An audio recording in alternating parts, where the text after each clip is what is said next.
Israel Hamas में युद्ध विराम। नेतन्याहू का आया चौंकाने वाला बयान।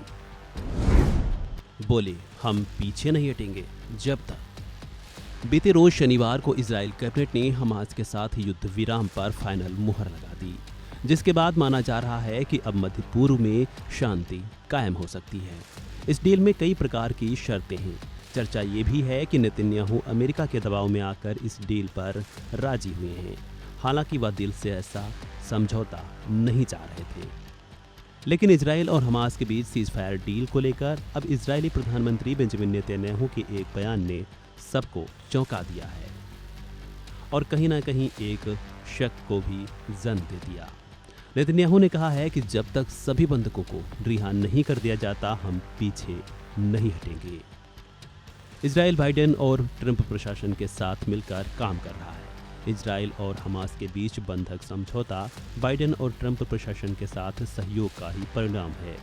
नेतन्याहू ने अमेरिकी हथियारों पर सभी प्रतिबंध हटाने की योजना के लिए ट्रंप को भी धन्यवाद दिया है। दरअसल वोटिंग के दौरान नेतन्याहू की पार्टी के 2 मंत्री ने सीज फायर का विरोध भी किया था। हालांकि ज्यादातर मंत्री इस डील के पक्ष में ही थे। बता दें कि ये डील 3 चरणों में पूरी होनी है, जिसमें पहला फेज 19 जनवरी से 1 मार्च तक गाजा में पूरी तरह से युद्ध विराम रहेगा। इसमें हमास 33 इजरायली बंधकों को रिहा करेगा। इजराइल रोजाना अपने एक बंधक के बदले 33 फिलिस्तीनी बंदियों की रिहाई देगा। हर एक इजरायली महिला सैनिक के बदले बताया जा रहा है कि 50 फिलिस्तीनी बंदियों को रिहाई मिलेगी। दूसरे फेज की बात करें तो अगर पहले फेज के 16वें दिन यानी 3 फरवरी तक सब कुछ ठीक रहा तो दूसरे फेज की योजना पर बातचीत शुरू हो जाएगी। इस दौरान कोई भी हमला नहीं होगा और बचे हुए बाकी बंधकों की रिहाई भी होगी। बताया जा रहा है कि इजराइल करीब 1000 फिलिस्तीनी कैदियों को रिहा करेगा। इनमें लगभग 190 कैदी ऐसे हैं जो 15 साल से ज़्यादा समय से सजा काट रहे हैं। अंत में तीसरे फेज की बात करें तो इस डील के आखिरी फेज में गाजा को दोबारा बसाया जाएगा, यानी कि एक प्रकार से उजड़े हुए गाजा को फिर से नए रूप में स्थापित किया जाएगा। इसमें 3 से 5 साल का बताया जा रहा है कि समय लग सकता है।